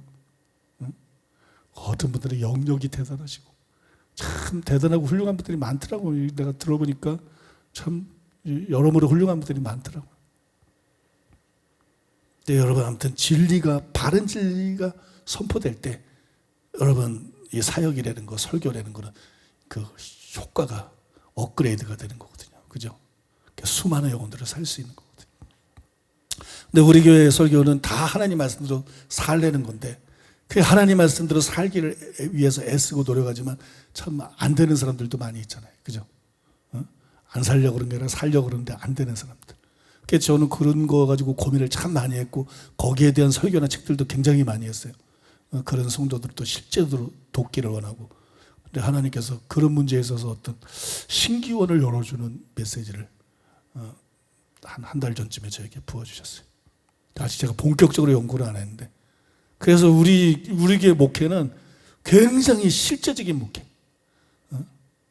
어떻게 하든지 간에 사람을, 안 믿는 사람도 실제적으로 전도해서 구원하고, 또 실제적인 진리를 가르쳐주고, 그 진리를 아는데도 안 되면 막 어떻게 하면 실제로 우리가 회개할 수 있고, 어떻게 하면 실제로 우리가 순종할 수 있고, 어떻게 하면 실제로 변화될 수 있나, 그런 문제에 있어서 아주 실제적인 메시지들을, 그게 방법이 없어. 방법이. 그러니까 답은 다 성경에 있는 거야.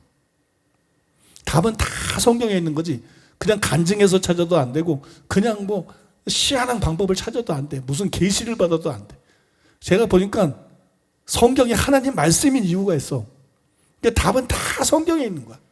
그래서 성경을 깊이 깨달으면 그런 것에 대한 실제적인 답이 다 나오게 돼 있어. 그래서 그 설교도 지금 구상하면서 준비하고 있는데, 여러분 기도해 주시기 바랍니다.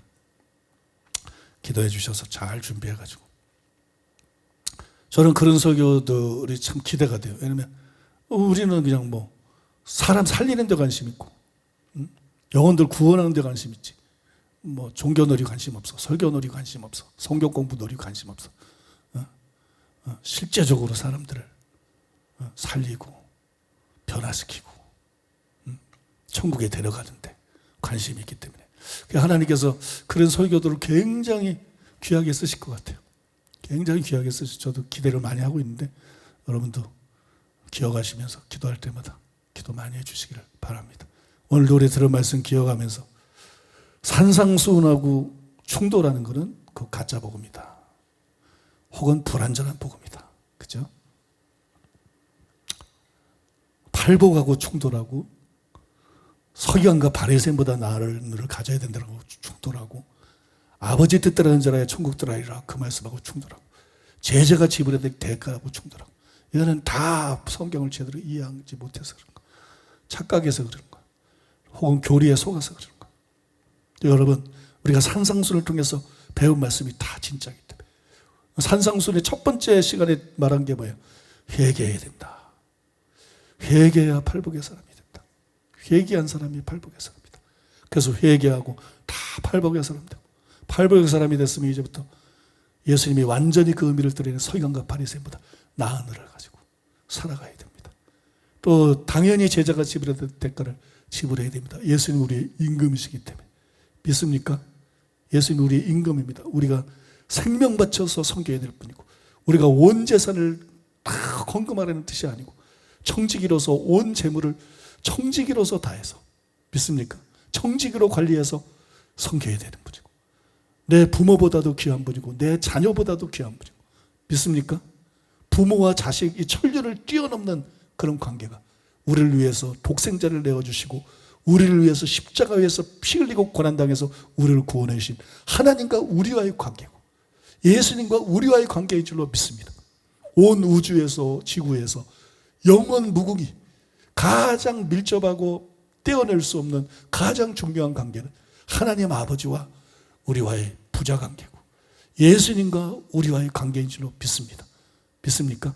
그래서 당연히 제자가 지불해야 될 대가를 지불하고 살아가고, 또 아프리카에 지금 선교하고 있는 우리 진 목사님과 두 목사님, 하나님께서 함께 하시고 강력하게 기름 부으시고 지혜를 주시고 믿음을 주시고 권능을 주시고, 모든 방해가 사라지게 하시고, 길을 열어주셔서 올 때까지 감염되는 일 없이 건강하게, 또 많은 열매를 맺고 승리의 소식을 가지고 올 수 있도록 이 시간에 기도하겠습니다. 다 같이 기도하겠습니다.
모든 말씀 존귀하신 예수님의 이름으로 기도드립니다.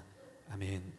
이제 담임 목사님께서 나오셔서 드려진 예물 위에 축복해 주시고 축도로 주일 예배를 마치겠습니다. 기도하겠습니다. 고마우신 아버지 하나님의 사랑과 은혜를 생각할 때 감사드리고 찬송드리고 찬양드리며 주께 영광을 돌립니다. 우리를 진리 가운데로 인도하시는 주님, 학자들의 글이 우리에게 도움이 되는 것은 사실이지만 우리를 궁극적으로 참 진리 가운데로 인도할 수 있는, 더구나 온전한 진리 가운데로 인도할 수 있는 분은 성령님 뿐임을 고백합니다. 그 성령님을 의지합니다. 그리고 성령님을 찬양하고 성령님께 감사드립니다. 아버지, 주의 은혜에 감사해서 오늘도 하나님 앞에 예물을 드렸습니다. 주일헌금 11조 감사헌금 각종 예물을 주 앞에 올려드렸습니다.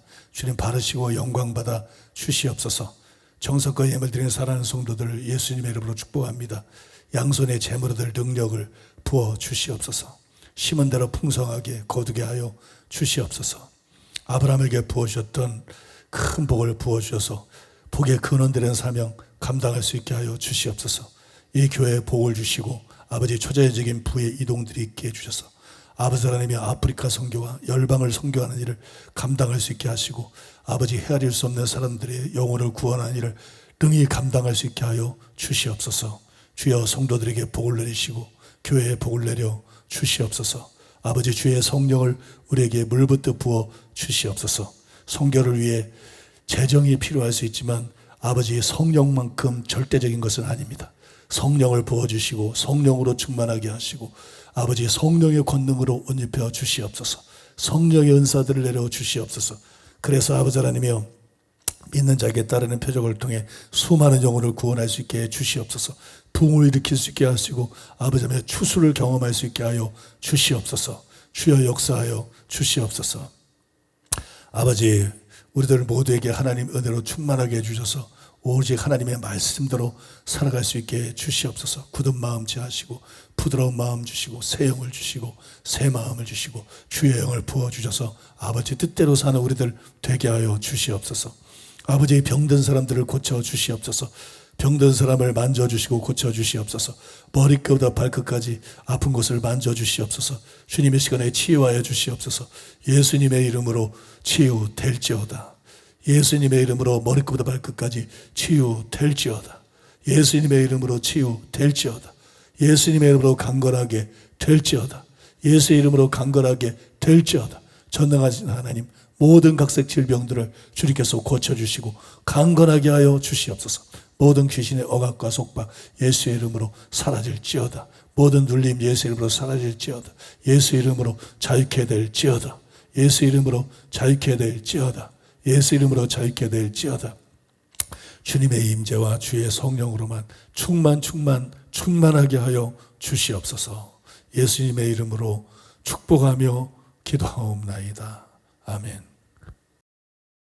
지금은 우리 주 예수 그리스도의 은혜와 하나님 아버지의 사랑과 성령님의 교통하심이 거룩한 주를 말씀 주님을 예배하고 돌아가는 사랑하는 성도들의 심령 위에 가족과 자녀와 사업 위에 몸된 교회와 서울 시민과 북녘 땅에 굶주린 동포들이 이스라엘과 아프리카와 열방들 위에 이제로부터 영원토록 함께 있을지어다. 아멘.